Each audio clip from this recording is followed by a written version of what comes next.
က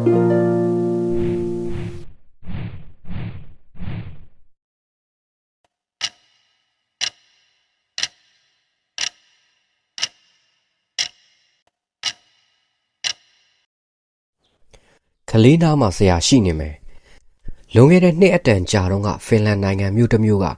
S ပူမှာ6တန်းကျောင်းသားလေးဘီဆက်ကဘာရှီကအတန်းထဲမှာစာသိမ့်မလိုက်နိုင်ဖြစ်နေပါတယ်သူမိဘတွေကအယ်ဘေးနီးယားကဖြစ်ပြီးကိုဆိုဘိုစစ်ပွဲကနေရှောင်မှုအတွက်ဖင်လန်ကိုပြောင်းလာကြတော့ဖင်လန်ဘာသာစကားကဒီကျောင်းသားလေးအတွက်အသစ်ဖြစ်နေပါတော့တယ်ကျောင်းဆရာကာရီကစောစောစီစီဝင်ကူဖို့ပြောလိုက်ပါတယ်သူက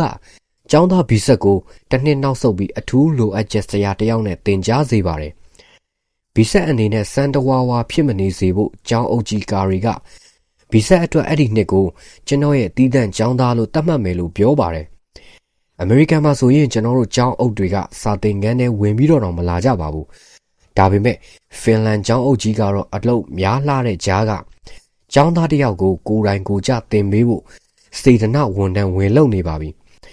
ကာရီရဲ့ကလေးတွေအပေါ်ချစ်စိတ်ဟာတိတ်ပြီးပြင်းပြတော့သူ့ရဲ့မနက်ခင်းလေ့ကျင့်ခန်းကမူဂျိုကျောင်းကိုဝင်ပြီးကလေး45ယောက်ကို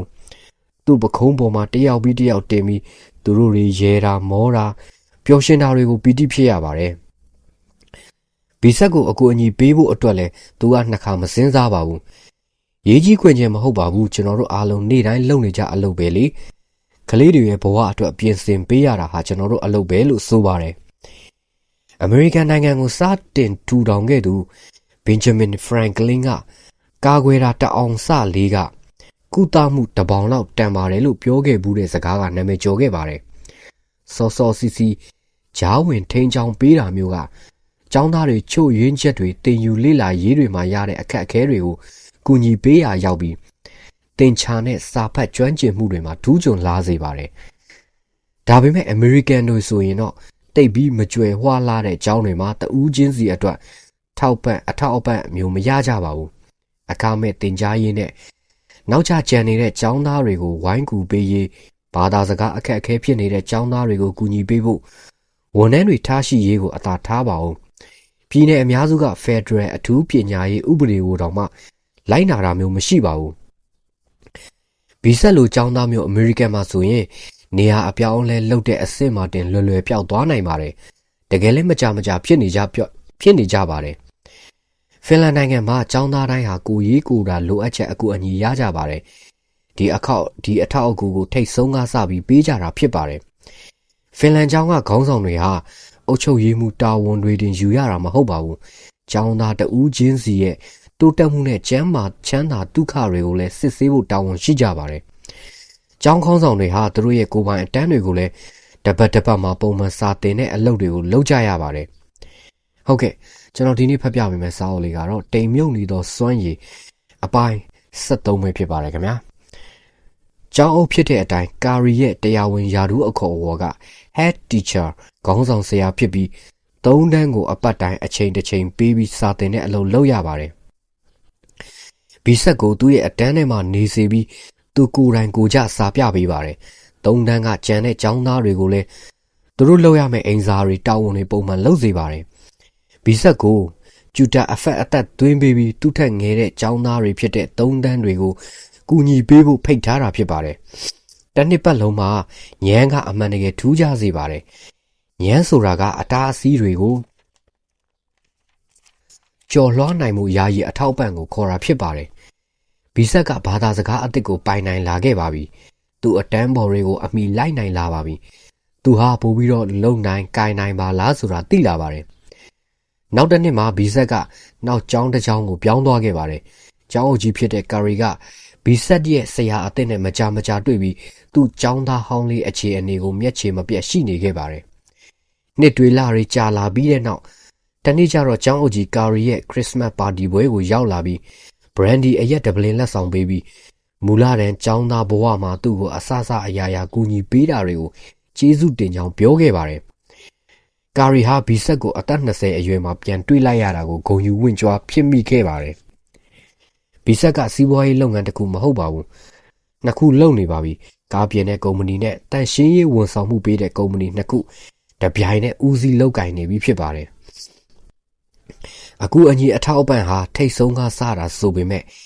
အဲ့ဒီနေရာမှာတင်ပြီးဆုံးသွားတာမျိုးမဟုတ်ပါဘူးဖင်လန်ပညာရေးစနစ်ရဲ့အဆင့်တိုင်းမှာတိဆောက်ထားတာဖြစ်ပါတယ်ဖင်လန်နိုင်ငံလုံးမှာရှိတဲ့ကျောင်းတိုင်းမှာကျောင်းသားလူမှုဘဝဖူလုံရေးအဖွဲ့ရှိပါတယ်ကျောင်းသားတဦးချင်းစီရဲ့အတန်းမိုင်ဆရာနဲ့အတူအဲ့ဒီအဖွဲ့မှာစိတ်ပညာဆရာဝန်တဦးလူမှုရေးဝန်ထမ်းတဦးတူနာပြုတယောက်ပညာရေးအထူးပြုဆရာတဦးနဲ့ကျောင်းအုပ်ကြီးပါပါတယ်ဒီနီးနဲ့ကာရီကဘီဆက်ရဲ့အခက်အခဲတွေကိုပထမလေ့လာမိတာပါ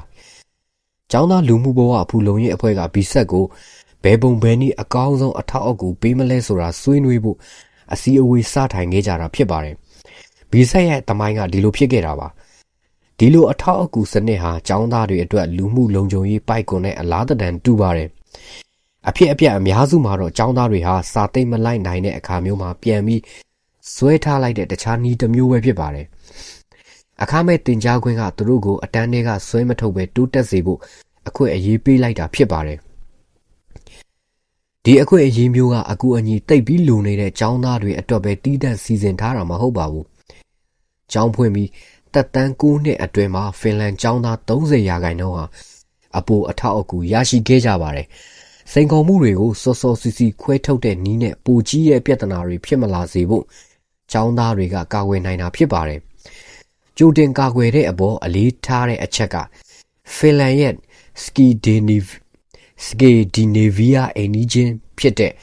နော်ဝေးဘာကြောင့်နောက်ကျကြံနေတယ်လဲဆိုတဲ့အချက်ကိုပေါ်လွင်စေပါတယ်နော်ဝေးရဲ့ပညာရေးစနစ်မှာကျောင်းသားတွေစာမလိုက်နိုင်လို့စောစောစီစီအချက်ပြတဲ့အချိန်မှာဝင်ပြီးကူညီဖြည့်ရှင်းပေးတာကတိတ်ပြီးတော့မမြန်လှပါဘူးတိတ်ပြီးစောစောစီစီဝင်မကူကြပါဘူးအမေရိကမှာဆိုရင်တချို့ပြည်နယ်တွေမှာဒီကိစ္စကိုတိုးတက်အောင်စပြီးအရေးတယူလုပ်နေကြပါပြီအလာဘားမားနဲ့ဝက်စ်ဗာဂျီးနီးယားမှာဆိုရင်အလဲတန်းကနေအထက်တန်းအကူအပြောင်မှာအမှတ်နည်းနေကြတဲ့လူသစ်တန်းတွေကိုစောစောစီစီကူပေးတဲ့နည်းနဲ့လုပ်တဲ့အတွက်အထက်တန်းအောင်မှတ်တွေမြင့်တင်နိုင်ခဲ့ပါတယ်ဖင်လန်မှာဆိုရင်သူငယ်တန်းကစပြီးဆရာတွေဟာကျောင်းသားမိဘတွေနဲ့တွေ့ပြီးကျောင်းသားတဦးချင်းစီအတွက်တင်ယူရေးအစီအစဉ်တွေကိုရေးဆွဲကြပါတယ်ဆရာတွေပဲအချိန်မှဒီအလုပ်တွေလုပ်နိုင်မှာလဲလို့သင်ကမေးနိုင်ပါတယ်ဖင်လန်ကဒီပြဿနာမျိုးဖြေရှင်းမှုအတွက်တိတ်ပြီးစိတ်ပါဖို့ကောင်းတဲ့အလေးအကျင့်တစ်ခုလှုပ်ထားခဲ့ပါတယ်ဖင်လန်ကျောင်းရဲ့တနေ့တာမှာထူးခြားတာကကျောင်းချိန်မဟုတ်ပါဘူးကျောင်းရဲ့လုပ်ငန်းစဉ်ပါအမေရိကန်နဲ့ရှင်မယ်ဆိုရင်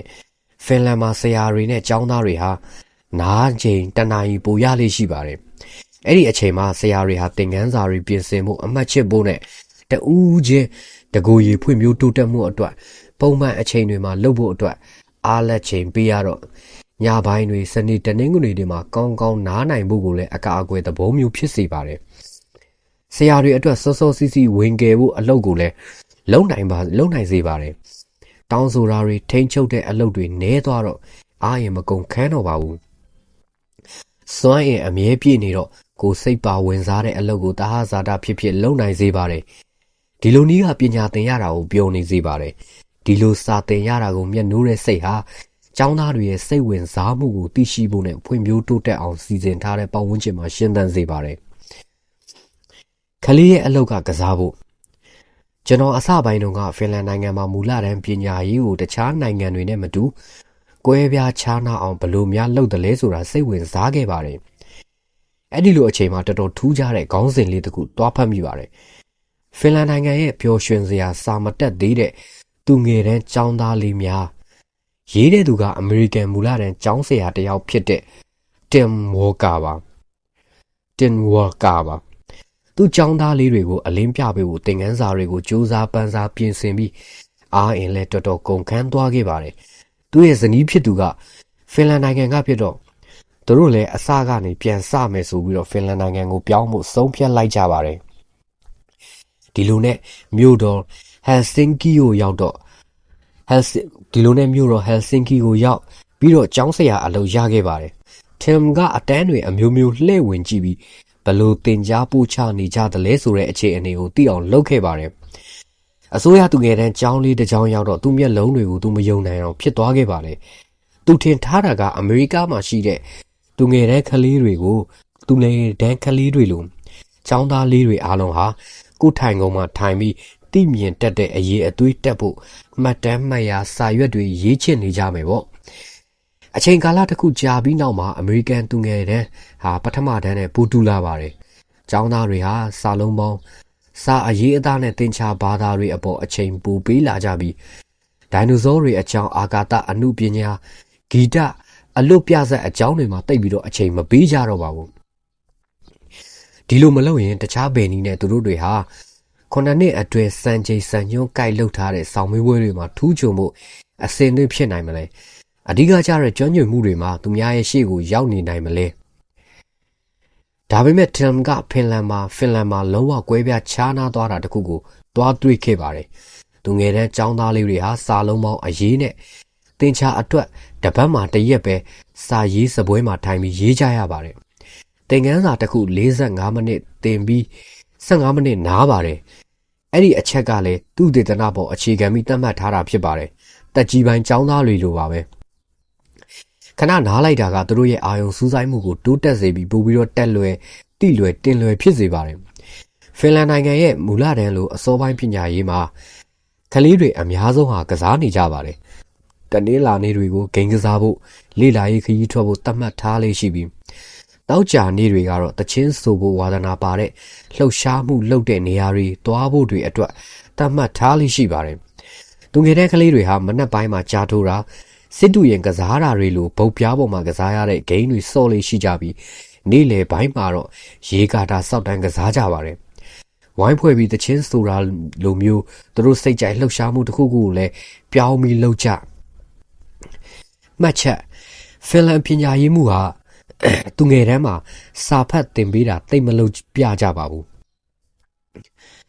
ဖင်လန်ပညာရေးမှုဟာမှတ်ချက်ဖင်လန်ပညာရေးမှုဟာသူငယ်တန်းမှာစာဖတ်သင်ပေးတာတိတ်မလုပ်ပြကြပါဘူးသူတို့ရဲ့သူတည်တနာတွေမှာ reading comprehension စာဖတ်တော်တဲ့စေကျော်တက်တွေဟာသူငယ်တန်းမှာစာသိပ်ဖတ်เสียမလို့ပဲတက်လာကြတယ်ဆိုတာတွေ့ထားကြလို့ဖြစ်ပါတယ်တချို့ကလေးတွေကခံတတ်တွေစောင့်နေကြပါပြီတချို့ကပကြီးပပုလက်မှုပညာတစ်ခုခုလုပ်နေကြတာကိုတင်ကကြည့်ခဲ့ရပါတယ်ဆရာတွေကကျောင်းသားတွေကိုသင်ယူလေ့လာရေးပုံစံတွေကိုချမပြပေးပါဘူးသူတို့တူးချင်းစီရဲ့စိတ်ပါဝင်စားမှုကိုသူတို့ဘာသာစူးစမ်းရှာဖွေဖို့အချိန်လုံလောက်ပေးထားတာဖြစ်ပါတယ်။ဘာကြောင့်လဲတချို့အမေရိကန်တွေကမေးနိုင်ပါတယ်။ဘာကြောင့်လဲဆိုရင်ဖင်လန်ကပညာရေးမှုတွေဟာကလေးတွေကိုသင်ကြားပေးဖို့အကောင်းဆုံးသင်ခန်းစာကစာသင်ရတာဟာပျော်စရာပါဆိုတဲ့အတွေးအခေါ်ကိုထည့်သွင်းပေးထားတဲ့အတွက်ဖြစ်ပါတယ်။ဒီယူဆချက်ဟာမှန်တဲ့အကြောင်းသက်သေတွေကရှိပြီးသားပါ။ UK နိုင်ငံမှာလုပ်ခဲ့တဲ့သုတေသနမှာအသက်6နှစ်အရွယ်ကျောင်းပျော်တဲ့ကလေးဟာအသက်16နှစ်မှာစံချိန်စံညွှန်းကိုက်လှုပ်ထားတဲ့ဆောင်းမွေးပွဲတွေမှာအမှတ်ကောင်းကြတယ်လို့ဆိုပါတယ်။ဒီလိုအမှတ်ကောင်းတာနဲ့အတူသူတို့ရဲ့ဉာဏ်ရည်ဉာဏ်သွေးနဲ့လူမှုစီးပွားအဆင့်တွေကိုလည်းထိန်းထားနိုင်တယ်လို့ဆိုပါတယ်။ဖင်လန်ကဆရာတွေတဒံနဲ့ထွက်တဲ့စကားကကလေးတယောက်ရဲ့အလုပ်ဟာကစားဖို့ပဲဖြစ်ပါတယ်ဆိုတာဖြစ်ပါတယ်။အမေရိကမှာဆိုရင်ကလေးတွေကစားဖို့ကိုမွန်တက်ဆိုရီကျောင်းတွေမှာပဲအားပေးကြပါတယ်။ဖင်လန်မှာတော့မူလတန်းကျောင်းတွေမှာမဖြစ်မနေလုပ်ရမယ့်အလုပ်တွေမှာထည့်ထားပါတယ်။ဖင်လန်အစိုးရကကျောင်းသားလေးတွေကိုကစားဖို့မရမကတောင်းဆိုထားပါတယ်။ဘာကြောင့်လဲဆိုတော့ကစားတာဟာကလေးတွေစာသင်ရတာကိုပျော်ပျော်ရွှင်ရွှင်ဖြစ်စေတယ်ဆိုပြီးတော့ပညာရေးမူဝါဒရေးတဲ့ပုံကိုယ်တွေက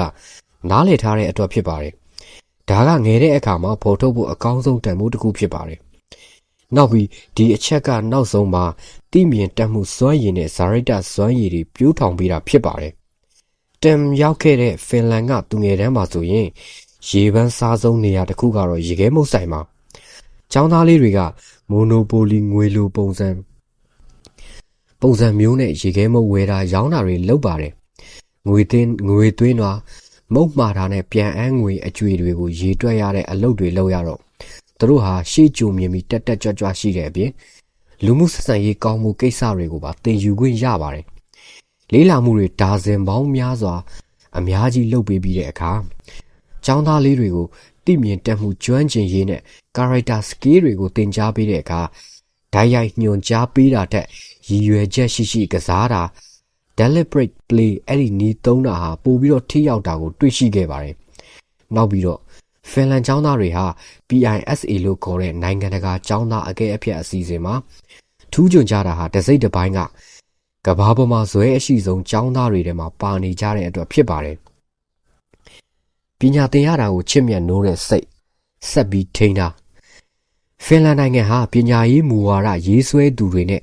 ပညာရေးမှုတွေဟာအခက်အခဲတစ်ခုနဲ့ရင်ဆိုင်နေရတဲ့အချိန်မှာတော့သူတို့ရဲ့တန်ဖိုးတွေကိုမစွန့်လွတ်ကြပါဘူးသူတို့ရဲ့ PISA ဆောင်ရွက်ပွဲအမှတ်တွေလျော့သွားတော့သူတို့အဆင့်တွေတက်ဖို့အစီအစဉ်တစ်တွေချဖို့ကိစ္စတွေကိုရေးကြီးတုတ်ပြမလုပ်ကြပါဘူးအဲ့ဒီလိုလုံမဲ့အစားကြောင်းတွေအာကျိုးမန်တက်ဖြစ်အောင်စိတ်ခွန်အားတွေဘလို့တက်အောင်လုပ်မလဲဆိုတဲ့စမ်းသပ်မှုတွေစပြီးတော့လုပ်ပါတော့တယ်ပင်ကိုစိတ်အားထက်သန်စေဖို့ရုန်းကန်အားဟာကျွန်တော်တို့စိတ်ဝင်စားတဲ့အရာတွေကိုရှာတွေ့ဖို့အခွင့်အလမ်းလွတ်လပ်မှုရှိတာပဲဖြစ်ပါတယ်ဖင်လန်ပညာရေးမူဝါဒရေးဆွဲသူတွေဟာကျောင်းသားတွေအနေနဲ့သူတို့ရဲ့ကိုယ်ပိုင်လေ့လာသင်ယူမှုတွေကိုပုံဖော်ဖို့အတွက်အစစ်အားလုံးမှာရှိတဲ့ကျောင်းသားတွေကိုကိုယ်စားလှယ်လုပ်ငန်းသဘောတဘာဝတွေအသိပေးဖို့နီလန်းတွေစမ်းသပ်ခဲ့ပါတယ်လက်တွေ့သူတည်တနာမှာဖင်လန်6တန်းကျောင်းသားတွေကိုသူတို့ရဲ့ကိုယ်ပိုင်မြို့တော်အသေးစားလေးတည်ဆောက်ပြီးကြီးကြပ်ကွပ်ကဲဖို့စီမံကိန်းတစ်ခုလုပ်စေပါတယ်ကျောင်းသားတွေကဘန်တပန်ကုံစုံဆိုင်တစ်ဆိုင်ကျမ်းမာရေးစီပီကန်တစ်ခန်းဖွင့်ခဲ့ပါတယ်နောက်ပြီးသတင်းစာတစ်စောင်နဲ့ထုတ်ဝေခဲ့ပြီးကျောင်းသားမြို့တော်ဝန်တယောက်ထားပြီးအစိုးရကိုကြီးကြပ်ခိုင်းပါတယ်ဒီစီမံကိန်းလေးအပြီးမှာတော့ကျောင်းသားမြို့တော်ဝန်ကဂုံတရီရှိဧည့်သည်2ယောက်ကိုလက်ခံတွေ့ဆုံခဲ့ပါတယ်သူတို့တွေကဆွီဒင်နိုင်ငံလက်ရှိဘုရင်နဲ့မိဖုရားဖြစ်ပါတယ်ဒီဘုရင်နဲ့မိဖုရားကဖင်လန်နိုင်ငံရဲ့စီမံချက်အသစ်တွေတဲကတစ်ခုဖြစ်တဲ့ Meal and Me and My City ကျွန်ုပ်နဲ့ကျွန်တော်ရဲ့မြို့တော်အကြောင်းလေ့လာဖို့လာကြတာဖြစ်ပါတယ်ဒီစီမံချက်ဟာပညာရေးစီးပွားရေးလုပ်ငန်းတီထွင်ချန်စားမှုအတွေးအခေါ်ကောင်းတွေပါတဲ့အပြင်စိတ်ကူးစိတ်တန်းတွေကိုပါအားပေးရရောက်တယ်ဆိုပြီးတော့နိုင်ငံတကာစုတွေရရှိခဲ့ပါတယ်နမူနာကောင်းတစ်ခုဖြစ်ပါတယ်ဒီစီမံချက်ကိုအလဲတန်းကျောင်းသားတွေရဲ့စိတ်ကူးတွေကရေခဲမုတ်ဆိုင်ဒီဇိုင်းဖွင့်ထားတာနဲ့နှိုင်းယှဉ်ကြည့်နိုင်ပါတယ်ကျောင်းသားတွေဟာတိတ်ပြီးစိတ်ဝင်စားတဲ့ကဏ္ဍတွေမှာပါရဖို့ရှောက်ထားကြပါတယ်သူတို့လိုချင်တဲ့အလုပ်တွေအတွက်သူတို့ရဲ့ဆရာတွေနဲ့အင်တာဗျူးလုပ်ကြရပါတယ်ကျွန်ုပ်ရဲ့မြို့တော်စီမံချက်ဟာ6တန်းကျောင်းသားတွေကြားမှာတိတ်ပြီးတော့ရေပန်းစားလာပြီးကျောင်းသားတိုင်းကပါဝင်လာကြပါတယ်ဒီမြို့တော်စီမံချက်ဟာတိတ်ပြီးတော့အားကောင်းလာပါတယ်ဘာကြောင့်လဲဆိုရင်ကျောင်းသားတွေကိုသူတို့ရဲ့တဦးချင်းအလိုက်တင်ယူလေ့လာပုံလေးလာနည်းကိုဦးစီးပြီးတာဝန်ယူခိုင်းတဲ့အတွက်ဖြစ်ပါတယ်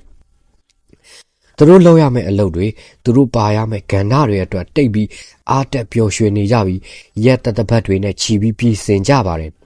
ဘလို့လုပ်မလဲဘလို့တင်ဆက်မလဲဆိုတာကိုယ့်ဘာသာကိုဆုံးဖြတ်ကြရပါတယ်သူတို့ရဲ့စိတ်ကူးတွေသူတို့ဘာသာသတ်မှတ်ကြပါတယ်သူတို့ရဲ့ဂုဏ်သတင်းကိုသူတို့ဘာသာထိမ့်သိမ့်ကြပါတယ်သူတို့ကို digital လစာတွေပေးပြီးအတန်းဖော်တွေစီကပစ္စည်းတွေဝန်ဆောင်မှုတွေဝယ်ဖို့အတွက်ဘဏ်ကတ်လည်းလုပ်ကြပါတယ်ကျောင်းသားတွေဝင်ပါဖို့အတင်းအကျပ်လုပ်เสียရမလိုပါဘူးစုတွေနဲ့လည်းမြားเสียရမလိုပါဘူးကျောင်းသားတွေရဲ့စိတ်အားထက်သန်မှုတွေကသူတို့စိတ်ထဲကကိုဖြစ်လာကြတာပါအဲ့ဒါကဆွဲကပ်နိုင်တယ်ဆိုတဲ့အကြောင်းရှိနေပါတယ်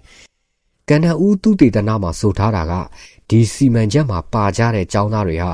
ဘဟုတုတတွေရကြတဲ့အပြင်စီးပွားရေးပညာမှာလည်းပို့ပြီးတော့စိတ်ဝင်စားလာကြပါတယ်ဖင်လန်ကျောင်းသားတွေမှာကျောင်းသားတွေရဲ့ပင်ကိုစိတ်အားထက်သန်မှုကိုဘယ်ပုံဘယ်နည်းအားပေးနေတာကိုပို့ပြီးသိဖို့ကျွန်တော်ကျောင်းအုပ်ဆရာကြီးကာရီစီပြန်သွားခဲ့ပါတယ်အဲ့ဒီအချိန်မှာကာရီယာသူ့သမီးဖြစ်တဲ့မူလတန်းကျောင်းဆရာမနယ်လီနဲ့အတူဖင်လန်နိုင်ငံရဲ့စမ်းသစ်တီထွင်ပညာရေးကောင်စီမှာတာဝန်ထမ်းဆောင်နေပါတယ်နယ်လီကတကဘာလုံးမှာရှိတဲ့ကျောင်းတွေအားလုံးဖင်လန်နိုင်ငံရဲ့ပညာရေးလုပ်ပုံလုပ်နည်းတွေကိုသဘောတူလက်ခံကြဖို့အကြံပေးပါတယ်ဒါအမီ2ယောက်ဟာသူတို့မိသားစုပြန်ပြီးစုံစည်းတဲ့ပွဲနဲ့တိုက်ဆိုင်နေတဲ့အချိန်မှာတော့ကျွန်တော်တို့အချိန်ပေးခဲ့ကြပါတယ်စမ်းသပ်ပြီးလုပ်တဲ့တင်ယူလေးလာရဲ့အစီအစဉ်တွေဟာအစပဲရှိပေမဲ့ပင်ကိုစိတ်အားထက်သန်စေဖို့အတွက်အဓိကအချက်တစ်ချက်ရှိတဲ့အကြောင်းပြောပြပါတယ်စာဖတ်တာဟာဘာသာရဲ့အားလုံးအတွက်အခြေခံကျွမ်းကျင်မှုပဲဖြစ်ပါတယ်လို့ကာရီကဆိုပါတယ်ကျွန်တော်တို့စီမှာစာဖတ်ဖို့စိတ်မပါရင်ဘယ်ဘာသာကိုမှလေ့လာလို့မရပါဘူးစာဖတ်ခြင်းစိတ်ဖြစ်အောင်ပြိုးထောင်ပေးရင်ကိုယ့်ရဲ့စိတ်ဝင်စားတာတွေကဘာတွေလဲဆိုတာဖြည့်ပေးတာဖြစ်တယ်ကိုစိတ်ပါတာတွေကိုအားပေးအားမြောက်လုပ်ပေးတာဖြစ်တယ်လို့ကျောင်းအုပ်ကြီးဟောင်းဖြစ်တဲ့ကာရီကဆိုပါတယ်စာဖတ်တာကိုလိုက်ပြိုင်နေတာက TV game social media စာဖတ်တာကိုကြိုက်တာကအိမ်မှာစပါလေဖင်လန်စာဖတ်စင်တာတွေ့ရှိထားတာတွေကမိဘထက်ဝက်ကြော်ဟာသူတို့ကလေးတွေကိုတိတ်ပြီးစာဖတ်မပြကြဘူးဆိုတဲ့အချက်ပါပဲဖင်လန်မှာမွေးတဲ့ကလေးတိုင်းအတွက်စာအုပ်တွေကိုလွယ်အိတ်တစ်လုံးစာအလကားပေးပါတယ်အိမ်တွေမှာစာအုပ်တွေဖြည့်ထားတာကအစကောင်းလေးတစ်ခုဖြစ်ကောင်းဖြစ်ပေမဲ့မလုံလောက်ဘူးလို့စိတ်ပညာရှင်တွေကဆိုပါတယ်ကျွန်တော်တို့ရဲ့ကလေးတွေစာဖတ်တာဝါသနာပါစေခြင်းရင်စာအုပ်တွေကိုသူတို့ရဲ့ဘဝတစ်စိတ်တစ်ပိုင်းဖြစ်စေဖို့လိုအပ်ပါတယ်ဒါမျိုးကထမင်းစားချိန်ကားအတူတူစီးနေတဲ့အချိန်စာကြည့်သွားတဲ့အချိန်စာအုပ်ဆိုင်တွေသွားတဲ့အချိန်စာအုပ်တွေကိုလက်ဆောင်အဖြစ်ပေးတဲ့အချိန်ကျွန်တော်တို့စာဖတ်နေတာကိုမြင်စေဖို့ဆိုတာပါပါတယ်ကလေးတွေဟာကျွန်တော်တို့ဘဲဟာကိုအာယုံကျနေတယ်လဲဆိုတာသူတို့ကလည်းလိုက်ပြီးစိတ်ဝင်စားလေးရှိပါတယ်အတူယူလေးရှိပါတယ်ကျွန်တော်တို့အာယုံစိုက်တဲ့နေရာကကျွန်တော်တို့တန်မိုးထားတဲ့နေရာပဲဖြစ်ပါတယ်ကျွန်တော်သမီးအဲလီနာသူငယ်တန်းကျောင်းသူလေးဘဝမှာကျွန်တော်ကိုဘာလို့စာမဖတ်တာလဲလို့မေးမှုပါတယ်ကျွန်တော်စင်တွေဆိုရင်စာအုပ်တွေပြည့်ရှံနေလေးရှိပါတယ်စာရေးဆရာတယောက်စာမဖတ်ဘူးလို့သူဘာကြောင့်တွေးမိတယ်လဲနောက်မှကျွန်တော်သဘောပေါက်တာကကျွန်တော်ဝတ္ထုဖတ်တာမမြင်ဘူးလေသူအိယာဝင်ပြီးတော့မှကျွန်တော်ကစာဖတ်တာကိုနောက်တနေ့ညမှာတော့သမီးရေအဖေနဲ့အမေဒီညဟယ်ရီပေါတာအတူတူဖတ်ရအောင်လို့ပြောလိုက်ပါတယ်အဲလီနာရဲ့အမကလည်းဝင်လာပြီးစာအတူတူဖတ်ကြပါတယ်စာအုပ်တအုပ်လုံးအတန်အတွက်ဖတ်ဖြစ်ခဲ့ကြပါတယ်နောက်နှစ်အနည်းငယ်ကြာပြီးတဲ့နောက်မှာအိမ်ကကလေးတွေဟာ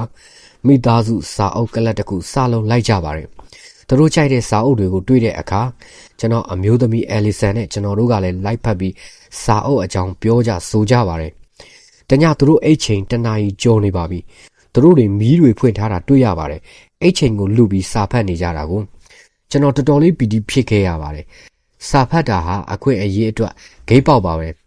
ကလေးတွေဆက်ပြီးသင်ယူဖို့လေ့လာနေဖို့အတွက်တကားပေါက်ပါပဲဒါပေမဲ့စာအုပ်တွေကိုအကြီးအကျယ်လိုက်ပြီးပြိုင်နေတာက TV တွေဂိမ်းတွေနဲ့ social media တွေပဲဖြစ်ပါတယ်ကလေးတွေရဲ့အာယုံကိုမရမကားလိုက်ပြီးယူနေကြတာဖြစ်ပါတယ်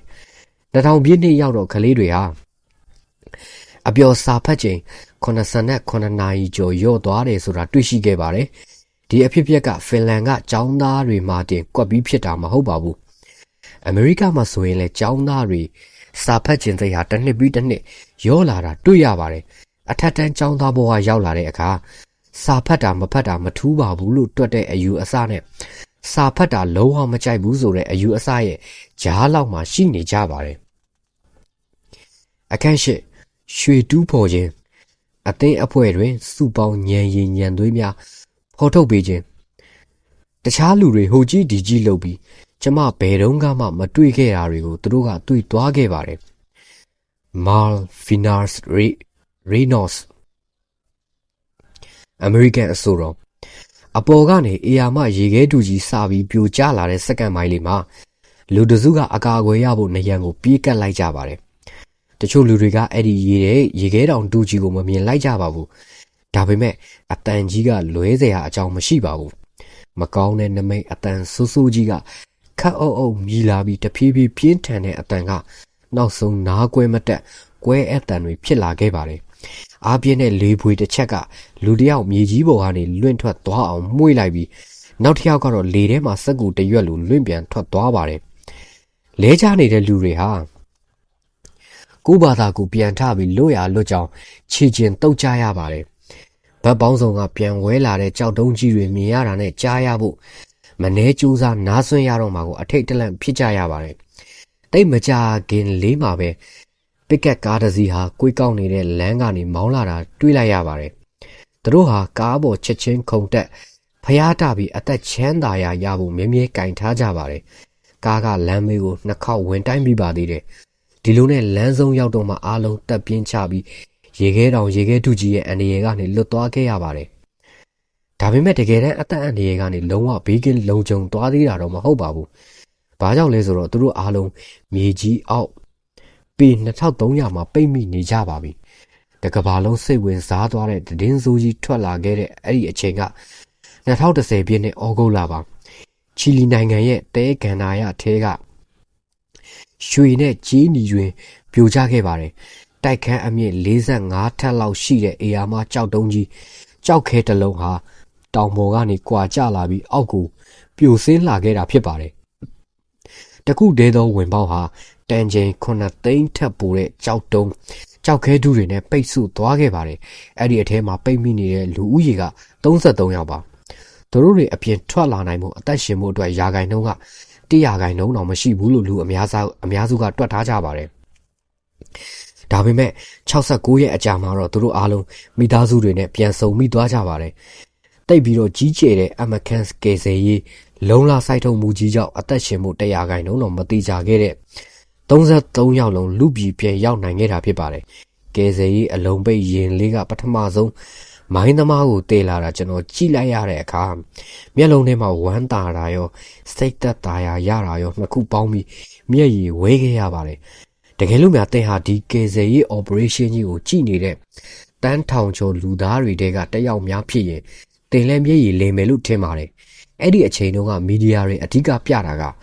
မိုင်းသမားတွေဘယ်လိုဘယ်ပုံလွတ်မြောက်လာတယ်လဲဆိုတဲ့အချက်ကိုဦးစားပေးခဲ့ကြပါတယ်နှစ်ပေါင်းတော်တော်ကြာတဲ့အထိကေဇေးအဖွဲ့ကကျွန်တော်တို့ကိုတင်မပြသေးတာကအုပ်စုတွေအနေနဲ့တူတူဘလောက်လက်တွဲညီခရီးနေနိုင်တယ်လဲဆိုတဲ့အချက်ဖြစ်ပါတယ်နှစ်ပေါင်းများစွာကြာတော့ဒီကေဇေးအဖွဲ့ကစီးလုံးချင်းရဲ့အကျိုးကျေးဇူးကိုသင်ခန်းစာအနေနဲ့ချပြနိုင်ခဲ့တာဖြစ်ပါတယ်ကေဇေးမစ်ရှင်တာဝန်စခဲ့တဲ့အချိန်တုန်းကမိုင်းသမားတွေဟာအသက်ရှိသေးလားမရှိဘူးလားဆိုတာမသိခဲ့ကြပါဘူးဒီအကြောင်းသိဖို့ကလည်းခက်လာပါတယ်မိုင်းတွေရဲ့မြေပုံတွေကဆွဲလို့မပြီးသေးပါဘူးအချိန်နဲ့တပြေးညီမမှန်သေးပါဘူးဒီတော့ကယ်ဆယ်ရေးသမားတွေဟာမမြင်ရပဲကယ်ဆယ်နိုင်ရေးအတွက်လွန်နဲ့ဖောက်နေကြရပါတယ်ပြင်သစ်နိုင်ငံပဲရစ်မြို့ကအီဖယ်မျော်စင်ထက်2ဆလောက်မြင့်တဲ့ကောက်ရိုးပုံတွေကပျောက်နေရဲ့အတချောင်းရှာနေရတယ်လို့ပါပဲပိတ်မိနေတဲ့မိုင်းသမားတွေရှိမဲ့နေရာကိုခတ်မှန်ပြီးလွန်နဲ့အပေါက်ဖောက်တဲ့လမ်းကိုကွေ့ဝိုက်ပြီးဖောက်ကြရပါတယ်တကယ်လို့သူတို့မြေပေါ်မှာတိုင်းတာဒီဂရီနည်းနည်းလေးလွဲသွားရင်တွင်းထဲကနေရာကပေရာပေါင်းများစွာလွဲသွားမှာဖြစ်ပါတယ်ကယ်ဆယ်ရေးလုပ်ငန်း18ရက်မြောက်တဲ့နေ့မှာမျောလင်းချက်ရောင်ကြီးလေးတစ်ခုစပြီးတော့ရခဲ့ပါတယ်ကယ်ဆယ်ရေးသမားတွေတုံးနေတဲ့အကြီးစားလွန်တွေကတစ်ခုကပိတ်မိနေတဲ့မိုင်းသမားတွေအတွက်လုံခြုံမဲ့နေရာလို့ထင်တဲ့နေရာကိုပေါက်သွားခဲ့ပါတယ်မိုင်းသမားတွေကြားလို့ကြားညာလွန်ကြီးကိုတူနဲ့ထူပြီးအတန်ပေးလိုက်တော့ကန်ကောင်းထောက်မစွာနဲ့တစ်ဖက်ကပြန်ထူးတဲ့အတန်မျိုးပြန်လာတာကြားလိုက်ရပါတယ်တေချာသွားပါပြီ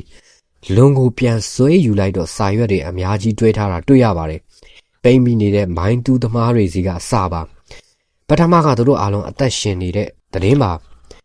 တကယ်လို့များလွန်ကိုပြန်ဆွဲယူတဲ့အချိန်စာရွက်တွေကဖတ်မရဖြစ်နေမယ်ပြုတ်ထွက်ကုန်မယ်ဆိုရင်သူတို့စီကအချက်ပေးတဲ့အနေနဲ့လိမ်မော်ရောင်စေးဖြန့်ပေးထားပါလေတဲ့အသက်ရှိနေသေးတယ်ဆိုတဲ့ message ပို့တာဖြစ်ပါတယ်အဲ့ဒီအချိန်မှာတော့ပိတ်မိနေတဲ့မိုင်းသမားတွေဟာတေးရရှင်ရဲ့အကျက်အတဲရင်ဆိုင်နေရတာဖြစ်ပြီးစားစရာတောက်စရာကုန်လူနေပါဖြစ်ပြီးတောက်ရီကတော့မတက်ရှင်တဲ့ရေကိုပဲအားကိုးနေရပါတယ်ပါလာတဲ့ဒူနာငါးကို3ရက်ကြာမှတယောက်တကိုက်ပဲစားရတယ်ကယ်ဆယ်ရေးသမားတွေကရေနဲ့အစာပို့ဖို့အပေါက်သေးသေးလေးတွေဖောက်ရပါတယ်တပေါက်ကရေအစားနဲ့နောက်တစ်ပေါက်ကအောက်ဆီဂျင်နဲ့လျှက်စစ်မီးဖြစ်ပါတယ်ပြိုကျမှာကြောက်ရတဲ့အတွက်အပေါက်တွေသေးနိုင်သမျှတေးသေးလေးနဲ့စိတ်ရှည်လက်ရှည်ဖောက်ပေးကြရပါတယ်ဒါပေမဲ့လူတွေအတွက်ထွက်ပေါက်ကိုဘယ်လိုတူးရမလဲအဖြေရှာကြရပါတယ်မိုင်ဝက်လောက်ရှည်တဲ့မြေအောက်ဦးမင်လှိုင်ကောင်းက granite ခေါ်တဲ့နမ်ဘတ်ကြောက်သားထက်ပိုပြီးတော့မာတဲ့ကြောက်သားကိုပေါက်ရမှာဖြစ်ပါတယ်နောက်ပြီးလူတွေအသက်ရှင်လျက်ပြန်ရဖို့ကအဓိကဒီလိုကယ်ဆယ်ရေးမျိုးဟာသမိုင်းမှာတစ်ခါမှမကြိုးစားခဲ့ဘူးသေးပါဘူးအောင်မြင်မှုခဏဘေးပဲထားလိုက်ပါဦးကျွန်တော်တို့ဟာတိတ်ပြီးတော့ရှုပ်ထွေးခက်ခဲလုံးတဲ့ပြဿနာတွေနဲ့ရင်ဆိုင်ရတဲ့အခါတဦးတယောက်တည်းဖြေရှင်းလို့မရဘူးဆိုတာသိကြရပါတယ်အရေးကြီးဆုံးဖြတ်ချက်ကပညာဗဟုသုတအရှိဆုံးလူတွေကိုစုစည်းခေါင်းချင်းဆိုင်ဖို့ယူဆကြပါစုစည်းခေါင်းချင်းဆိုင်ဖို့လို့ယူဆကြပါတယ်ကျွမ်းကျင်ပညာရှင်တွေကိုတွေ့တာနဲ့တပြိုင်နက်ကျွန်တော်တို့ရဲ့ဘဝကိုသူတို့လက်ထဲအပ်လိုက်ကြရပါတယ်ကျွန်တော်တို့ရဲ့အနာဂတ်ကသူတို့လက်ထဲမှာပါဒါပေမဲ့ချီလီမိုင်းကေဇေးအဖွဲ့ခေါင်းဆောင်တွေကဒီလိုမလုပ်ခဲ့ကြပါဘူးနာမည်ရပြီးသားပညာရှင်တီးတန်းအဖွဲ့ပေါ်မှာပဲအားကိုးမဲ့အစားပို့ပြီးတော့ကျေပြတ်နှက်ရှိုင်းတဲ့စိတ်ကူးတွေဉာဏ်ရည်ဉာဏ်စွမ်းတွေတတိကြီးရဖို့စနစ်တစ်ခုတည်ဆောက်ခဲ့ကြပါတယ်ကေဇေးအဖွဲ့တွေကပိတ်မိနေတဲ့ မိုင်းသမားတွေနဲ့အတန်အဆက်အသွယ်ရတဲ့အခါပါမွာလုပ်ငန်းရှင်လေးတစ်ယောက်ရဲ့$10ပဲတန်တဲ့တီထွင်ကြံစမှုလေးကိုကျေးဇူးတင်ရပါတယ်နောက်ဆုံးပိတ်ကယ်ဆယ်မှုကိုတော့အသက်24နှစ်အရွယ်အင်ဂျင်နီယာတစ်ယောက်ရဲ့အကြံပေးတာတွေတတိကြီးယူခဲ့ပြီးအောင်မြင်ခဲ့တာဖြစ်ပါတယ်ဒီအင်ဂျင်နီယာလေးဟာတကယ်တော့ကယ်ဆယ်ရေးအဖွဲ့မှာအဓိကအဖွဲ့ဝင်တော့မဟုတ်ပါဘူးဒါပေမဲ့သူ့ရဲ့အကြံဉာဏ်တွေကအများကြီးအကျိုးရှိခဲ့ပါတယ်အုပ်စုတစ်ခုလုံးရဲ့ဉာဏ်ရည်ဉာဏ်စွမ်းတွေကိုရနိုင်သမျှယူတာဟာ